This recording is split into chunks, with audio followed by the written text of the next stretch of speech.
Did you know that it was actually 5 hours before anyone in Moscow or in Astrakhan realized what was unfolding?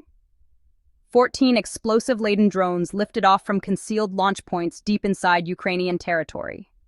Each one carried a payload equivalent to roughly 40 kilograms of TNT. Their ascent was swift, coordinated, and honestly, silent. Like a squadron of unseen bombers climbing into darkness, they disappeared into the night sky with a single purpose. These were not improvised drones.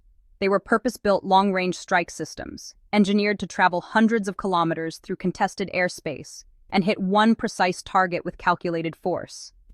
That target lay far from the front lines, a Russian cargo vessel anchored in the Caspian Sea. For days prior, Ukrainian and Allied reconnaissance assets had been watching it closely. Satellite feeds tracked every shift in position, every adjustment at anchor, every subtle attempt to reduce its electronic footprint. The ship's captain, convinced he was safely beyond Ukraine's reach, continued operations, unaware that his vessel's coordinates were being monitored in near real time. When the launch authorization came, transmitted via satellite relay, the drones were already en route. The ship was no ordinary freighter. Displacing approximately 4,900 gross tons, it carried nearly 5,000 tons of military cargo.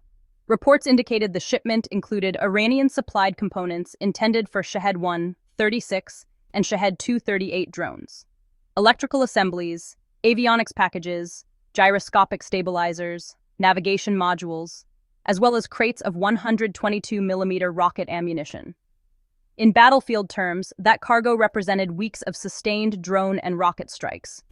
Hundreds of systems were just waiting to be assembled, a floating arsenal intended for use against Ukrainian infrastructure and frontline positions.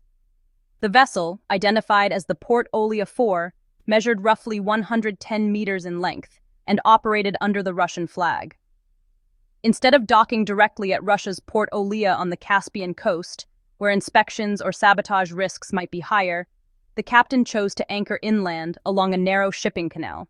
From his perspective, the location offered discretion and security. The Caspian Sea sits roughly 800 kilometers from Ukraine's active front lines. It appeared, at least on the surface, untouchable. But Ukrainian planners had anticipated this move.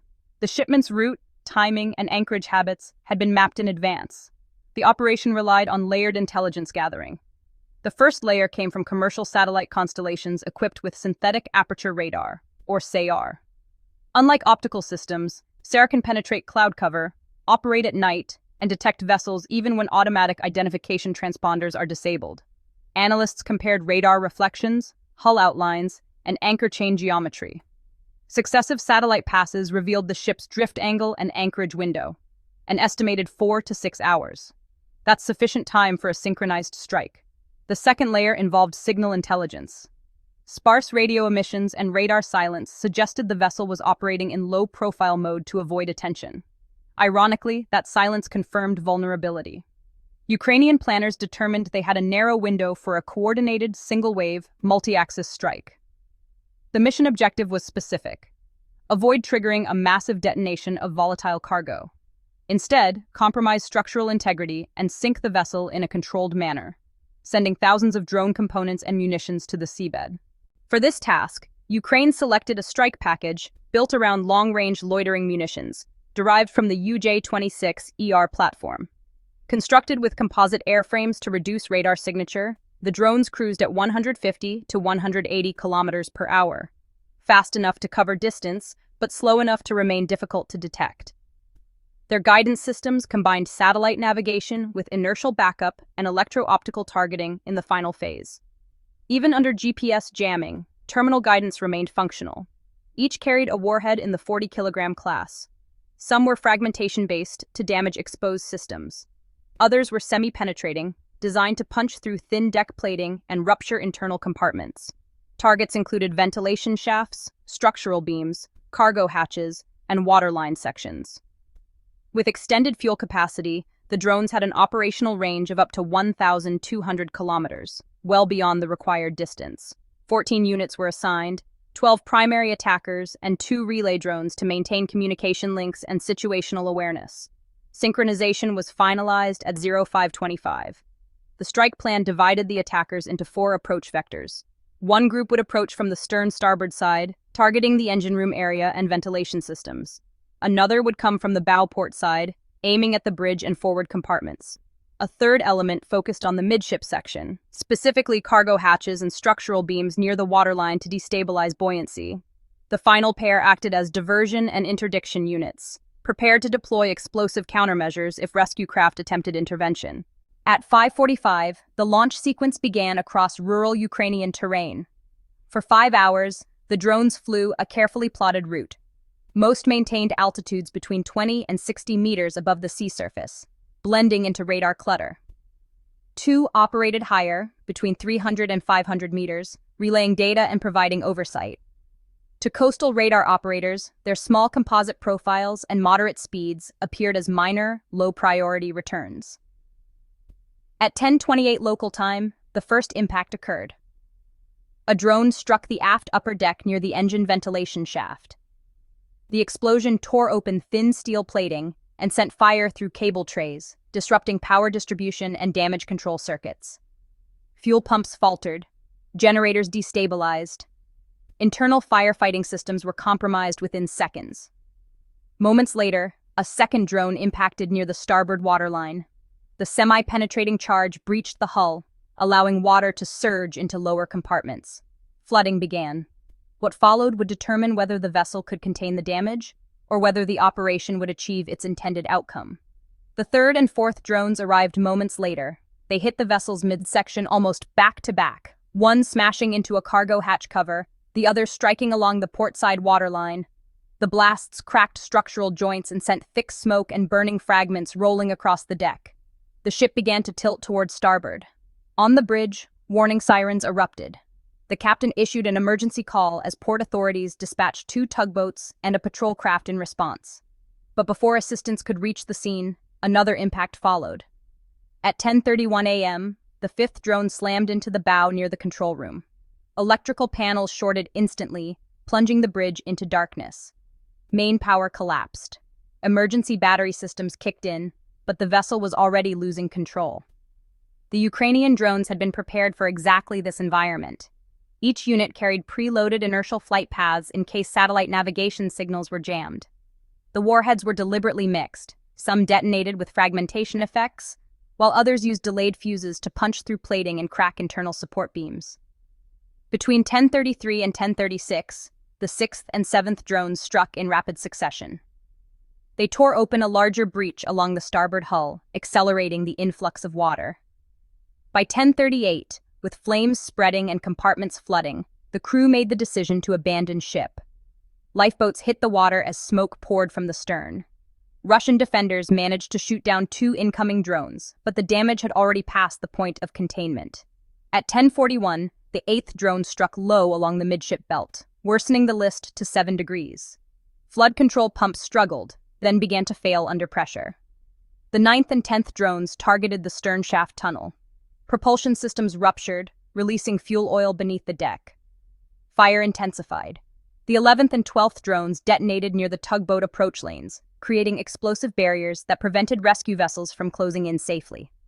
Overhead, relay drones continued transmitting telemetry and capturing footage of the unfolding strike. The sequence of damage unfolded systematically. First came the electrical blackout, then the pump failures, then uncontrolled flooding. The list increased. Structural stress spread across the hull. By 10:50, the vessel was beyond recovery.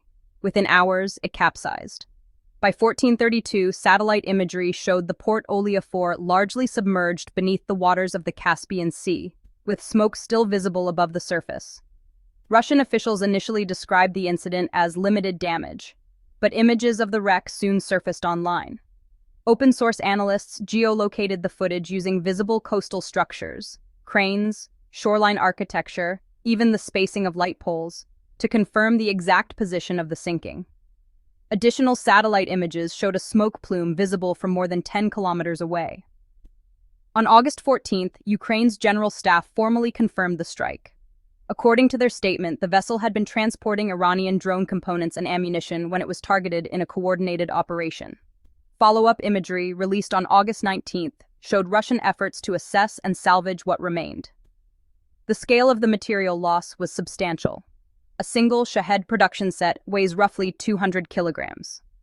With nearly 5,000 tons aboard, the Port Olia 4 carried enough components for hundreds of drones. Each Shahed platform typically carries a 40-kilogram warhead. In total, the shipment represented over 12,000 kilograms of potential explosive payload. But the damage went beyond simple weight calculations.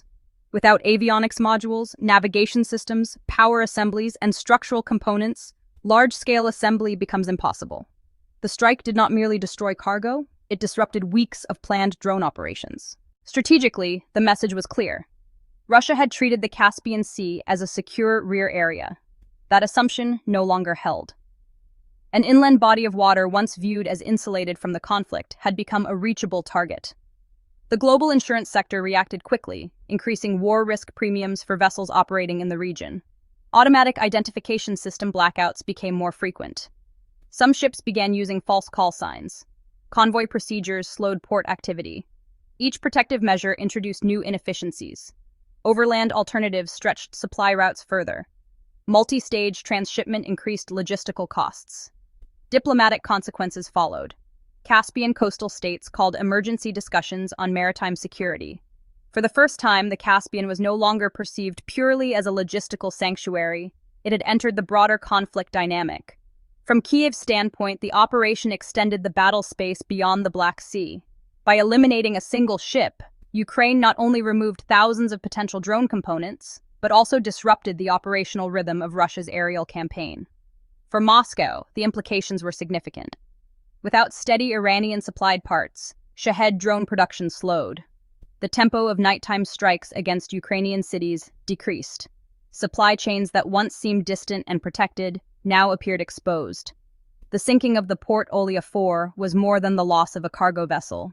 It represented a logistical setback, a psychological shock, and a demonstration that distance alone no longer guarantees security. In modern warfare, geography offers less protection than intelligence, precision, and strategic planning. What followed was uncertainty. If such a strike could happen once, it could happen again. Every vessel transporting military cargo toward Russia now carried a new layer of risk.